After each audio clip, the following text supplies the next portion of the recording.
Last videos we have covered topics of photosynthesis जिसमें हमने experiment cover किए थे एंड पिगमेंट्स और लाइट फ्रिक्शन डार्क फ्रिक्शन के बारे में कवर किया था।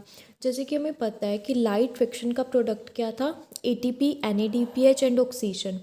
तो अब हम देखेंगे कि वो जो एटीपी, एनएडीपीएच और ऑक्सीजन प्रोड्यूस हुई थी वो हम कहाँ पे यूज़ करेंगे, right? Where are ATP and NADPH used? So light reaction products क्या थे हमारे पास? ऑक्सीजन थी, एटीपी एंड एनएडीपीएच था, राइट? जो ऑक्सीजन थी वो तो क्लोरोप्लास्ट से बाहर निकल जाएगी, राइट? और एटीपी, एनएडीपीएच जो कि एनर्जी है वो कहाँ पे यूज़ होगी? सिंथेसिस ऑफ फूड बनाने के लिए यूज़ होगी। तो इसीलिए हम इसे क्या कहते हैं? बायोसिंथेटिक फेज कहते हैं। ठीक है जी। This process do not depend upon the light but depend on the product of light reaction. ठीक है। तो इसमें क्या होगा कि हमें जैसे कि पता है कि लाइट रिएक्शन जब तक होगी तब तक हमें एटीपी, एनएडीपीएच मिलेंगे। जब ये बंद हो जाएगी तो हमें एटीपी और एनएडीपीएच भी नहीं मिलेंगे। तो डार्क रिएक्शन इनडायरेक्टली किस पे डिपेंडेंट है? एटीपी और एनएडीपीएच पे, राइट? क्योंकि हमें पता है फूड की हमने बायोसिंथेसिस करनी है, बट वो डिपेंड किस पे रहेगी? एटीपी और एनएडीपीएच जो कि कहाँ से मिली है? लाइट रिएक्शन से। तो हम इसे डार्क रिएक्शन भी बोलते हैं और बायोसिंथेटिक फेज भी बोलते हैं, राइट? मेल्विन केल्विन उन्होंने एक हम क्या बोल सकते हैं कि देखा था हमारे पास साइकिल्स, अब हम पढ़ेंगे C3C4 साइकिल। उन्होंने क्या लिया था? C14 आइसोटोप लिया था, एल्गल फोटोसिंथेसिस की थी। ठीक है। वहाँ से उन्होंने डिस्कवरी की थी 3 कार्बन कंपाउंड की, जो कि हम क्या बोलते हैं? PGA, that is 3 phosphoglyceric acid, right? अब उन्होंने और भी हम देख सकते हैं कि स्टेबल कंपाउंड की डिस्कवरी की। जैसे इन C3 साइकिल हमें क्या मिला था? PGA, जो कि था 3 carbon compound. But in case of C4 cycle उन्होंने क्या डिस्कवरी की? ऑक्सैलो एसिटिक एसिड की। मतलब हमें सिर्फ एक स्टेबल प्रोडक्ट नहीं मिलता, डिफरेंट स्टेबल प्रोडक्ट मिलते हैं डिफरेंट प्लांट्स में, राइट? अब प्राइमरी एक्सेप्टर कौन है कार्बन डाइऑक्साइड का, right? R U B P क्या है? राइबुलोज बिसफॉस्फेट, जो कि क्या है? प्राइमरी एक्सेप्टर है कार्बन डाइऑक्साइड का। और ये कितने कार्बन का होता है? 5 कार्बन का, राइट? C3 साइकिल स्टार्ट करने से पहले ये जानना बहुत ज़रूरी है, क्योंकि जो कार्बन डाइऑक्साइड हमने मतलब यूज़ करनी है वो कौन एक्सेप्ट करेगा? वो RUBP एक्सेप्ट करेगा। हमें पता है कि जो C3 साइकिल है उसका फर्स्ट स्टेबल प्रोडक्ट क्या होता है? 3 कार्बन का होता है, दैट इज PGA।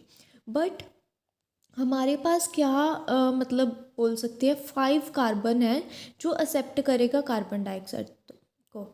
तो फर्स्ट स्टेबल प्रोडक्ट अगर 3 कार्बन का है तो यहाँ से हम ऐसे सोच सकते हैं कि जो फर्स्ट एक्सेप्टर मॉलिक्यूल होगा वो 2 कार्बन का होना चाहिए, बट ऐसा नहीं होता, राइट? ऐसा क्यों नहीं होता? क्योंकि 5 कार्बन RUBP के हैं, एक्सेप्ट करेगा कार्बन डाइऑक्साइड को। टोटल कितने हो गए? 6 कार्बन, 5 + 6 कार्बन।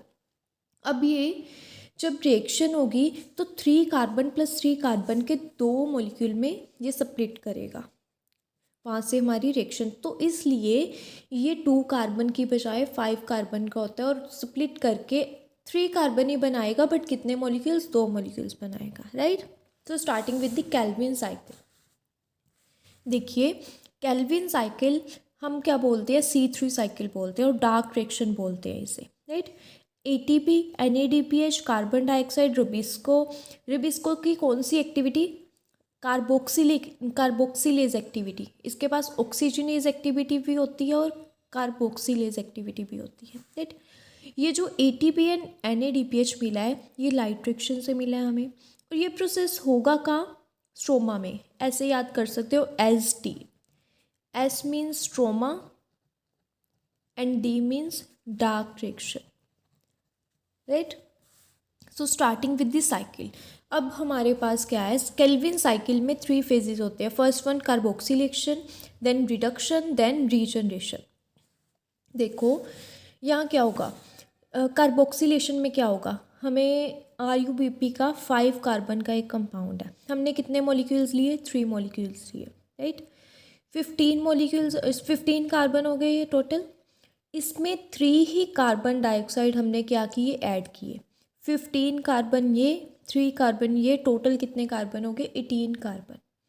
कौन सा एंजाइम एक्ट किया यहाँ पे, रुबिस्को। कौन सी एक्टिविटी, कार्बोक्सिलेज एक्टिविटी, तभी कार्बन डाइऑक्साइड ऐड हो रही है। यहाँ पे हमें क्या मिला, 3 फोस्फोग्लिसरेट, जिसे हम PGA भी बोलते हैं। कितने मॉलिक्यूल्स, अब ये 3 कार्बन का है, हमें क्या यहाँ से पता चला कि 5 कार्बन का ये, इसके कितने मॉलिक्यूल्स लिए, 3 लिए, दैट इज़ 15 कार्बन हो गए हमारे पास। और 3 कहाँ से आए, कार्बन डाइऑक्साइड से आए। तो ये कितने कार्बन हो गए टोटल, 18। तो यहाँ भी 18 बनने चाहिए। तो 3 कार्बन का अगर हमारे पास एक स्टेबल कंपाउंड बन रहा है तो उसके कितने मॉलिक्यूल चाहिए ताकि सेम कार्बन नंबर हमें मिले, दैट इज़ 6 मॉलिक्यूल्स, राइट। यहाँ पे भी कितने हो गए, 18 कार्बन हमारे पास हो गए। अब हम ये देखें कि यहाँ पे क्या होगा, ATP यूज़ होगी। ATP ADP में कन्वर्ट होगी, तो इस यहाँ से एनर्जी मिलेगी।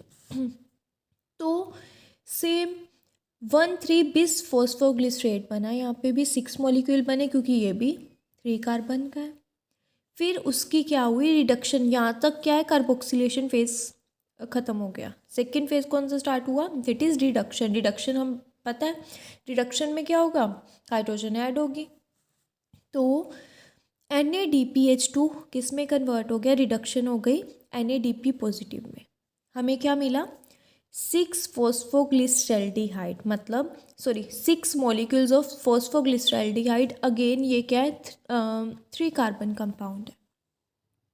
अब 5 मॉलिक्यूल तो एज इट इज़ साइकिल में चले गए, एंड 1 मॉलिक्यूल जो कि फॉस्फोग्लिसरैल्डिहाइड ही था, वो किस में यूज़ हुआ, अगेन प्रोडक्शन ऑफ शुगर। ठीक है जी।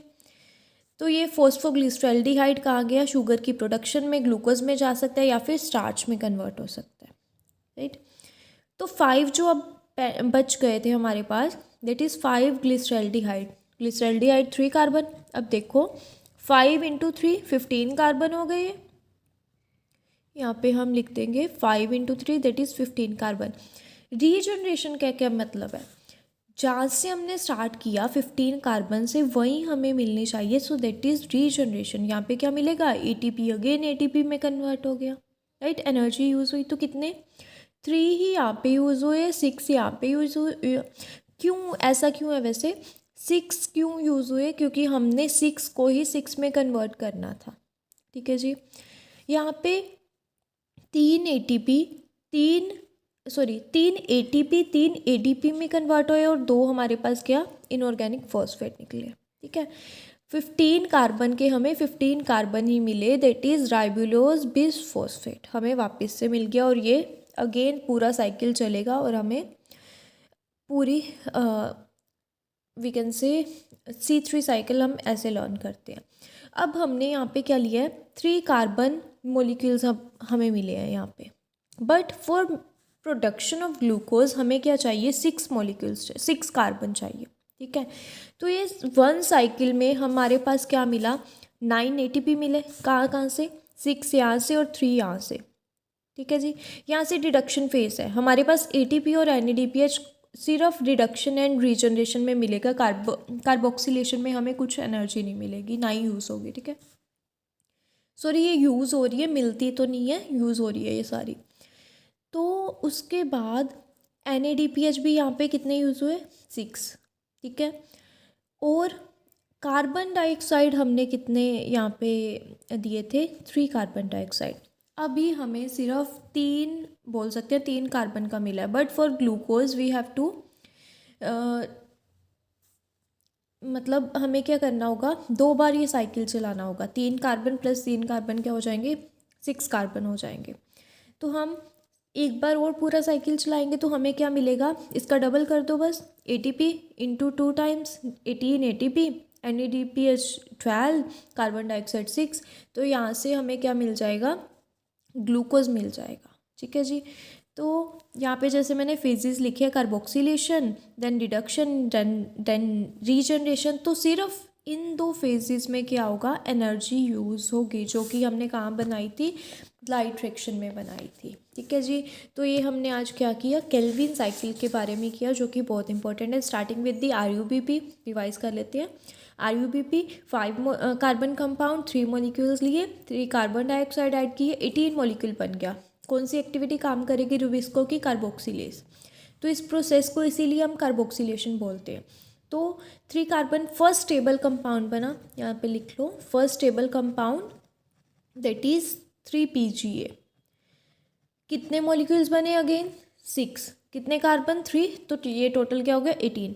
फिर ATP यूज़ हुई, वो 1,3 बिसफॉस्फोग्लिसरेट में चेंज हो गया, फिर रिडक्शन हुई, अगेन NADPH यूज़ हुई, 6 फॉस्फोग्लिसरेट में चेंज हो गया, जो कि 1 जो है 1 molecule we can say use in the glycolysis, and 5 जो रह गए थे वो अगेन रीजनरेशन में RUBP के यूज़ हो जाएंगे, और यहाँ पे ATP अगेन यूज़ होगी, राइट। तो ये सारा प्रोसेस था। इसमें पूरे साइकिल में पूरे 6 कार्बन बनाने में कितने यूज़ हुए, 18 ATP, 12 NADPH, 6 कार्बन डाइऑक्साइड। तो this is all about Calvin cycle, right.